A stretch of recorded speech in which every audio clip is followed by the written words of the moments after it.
Volta às propriedades de limites. Apagar essa aqui. Pã. Guys.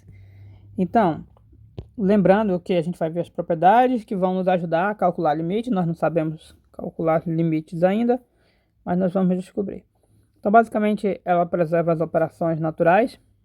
Então, veja bem aqui, ó. Você tem um limite de uma soma. Aí você tem duas parcelas. Você pode muito bem calcular o limite de cada uma das parcelas. Limite da primeira parcela e somar com o limite da segunda parcela. Perceba que esse g de x é a segunda parcela. Ok? Você pode fazer isso.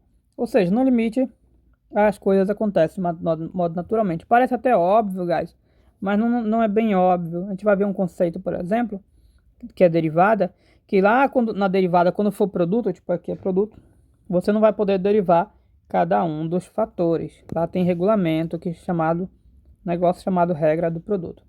Aqui você tem uma diferença, então você tem a separação de duas parcelas, f e g.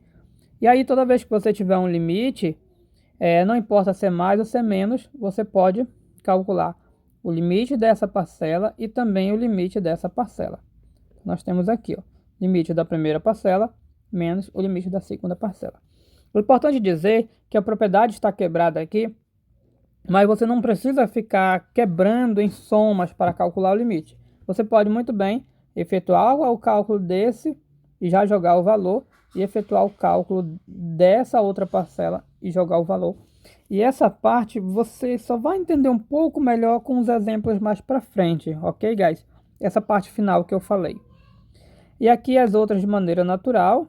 Esse C aqui, você pode repetir ele, repete o C e calcula o limite. O limite. Produto, limite do produto. Você calcula limite do primeiro fator, limite do segundo fator.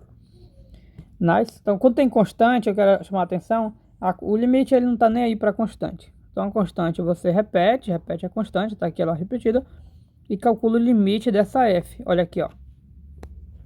Veja. Limite da nossa função f. Pois bem, finalmente, deixa eu ampliar para ficar melhor de vocês visualizarem. Finalmente, você tem um limite do quociente e será o quociente dos limites. No quociente, o nome que se dá é da separação. Aqui parcela, aqui são fatores. No quociente o de cima é numerador, o de baixo é denominador. Por isso que eu falei que era outra mecânica. Então você pode calcular o limite do de cima e calcula o limite do de baixo. Pode calcular assim. Aí tem uma condição importante, tá, guys? Como aqui é o denominador nunca pode zerar.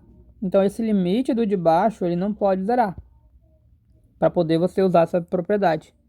Ok? Aí era isso de propriedade. Tem mais. A gente vai ver mais propriedades no próximo vídeo. Ok? Thanks.